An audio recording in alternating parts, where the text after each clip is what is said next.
Gender equality, social inclusion, disability inclusion are at the heart of everything we do, and we see success with this. I think it also relates to the localisation and local government issues that were mentioned by our respected Deputy Mayor. I would like to emphasise again, in Nepal, in everything that we're doing here, we work very much at that local level.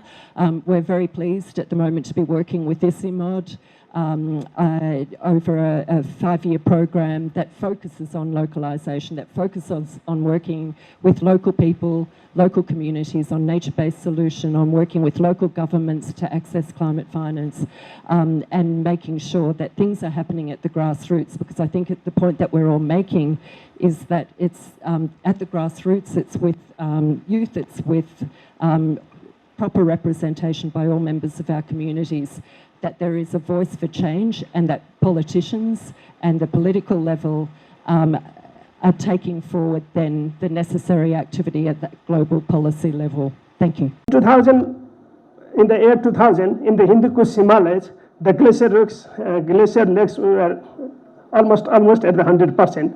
But if we continue like this, then it will be almost zero when we reach to the 2300 and so. So this is in the Hindu Kush Himalaya, and tropical glaciers is also the same case, and also in the Alps, and again the Patagonia and Andes also the same case. So problem is not limited to the single geography; it is everywhere.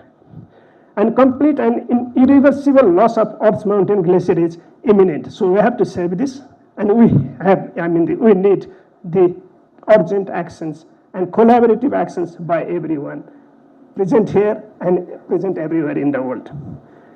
And we have some adaptation opportunities, but these are not only remained as the opportunities, but there are so many constraints and so many limitations too. Adaptation capacity of all countries are adversely affected.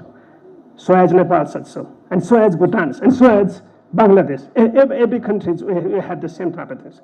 And it might reverse the development gains that we have achieved in so many years. And it is not limited to the mountainous countries, because when all these mountains are changed, mountains are melted, and that doesn't only affect the mountainous country, but the countries in the downstream, countries in the coastal side and everything. So I just picked this from IPCC thing, that is climate change is a global threat to which all people and ecosystems are vulnerable. That means it's not limited to any country and any region and so. Without effective adaptation, climate change had the potential to reverse the development gains and push millions of people further into poverty. So we have worked hard for reducing the poverty in our country and in the global poverty also. And one of the main agenda for the sustainable development goal is also to reduce the poverty and reaching it to the almost zero level and so. But when we continue like this and the source of livelihood is gone and so our poverty level again could rise and so.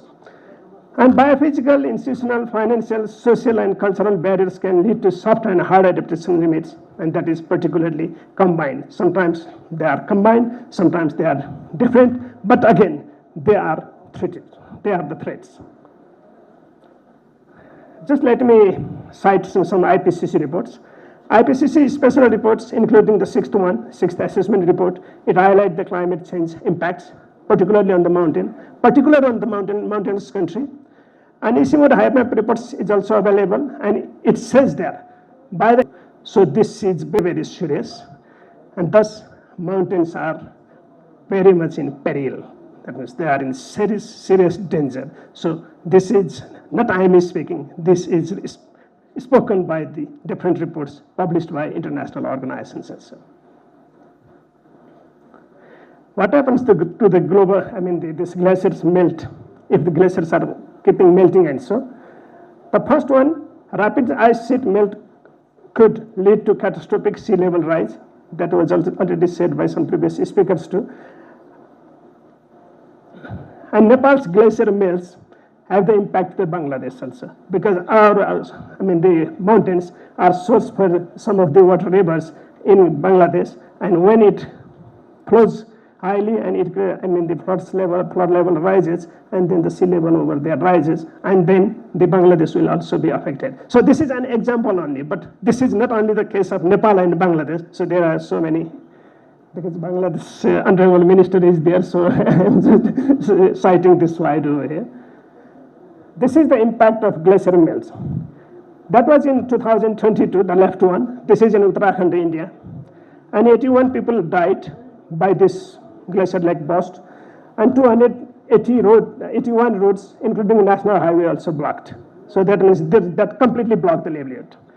And the right side video is from 2023, and that was in Sikkim, India. And that time, 82 people died.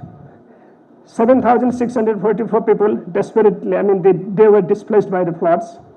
And 1,200 megawatt hydropower projects and several other roads and bridges were, they swept away. That means this catastrophe. And in Nepal, we also witnessed severe floods in 2022 in Melanchi area. This Melanchi is one of the sources for drinking water supply in Kathmandu. And it caused huge economic loss. And it was estimated that the per household loss, economic loss, was then 52,000 US dollar. That means nearly 6 million Nepalese rupees per household. So that was, in a poor economy and poor community over there, 6 million Nepalese rupees count a lot. And that was the per household loss was there. And it disrupted the water supply to Kathmandu. And another case, and this is this video, that was the flood in Melanchi in 2022. And another case, we experienced unprecedented floods in Kali Gandaki River. It's in the western part of the country. And probably that was the first time in history that we had witnessed that type of flood river. Otherwise, that region was always in the dry and so. But the unprecedented flood didn't give us any time to prepare and all those things, and the settlement were swept away at that time.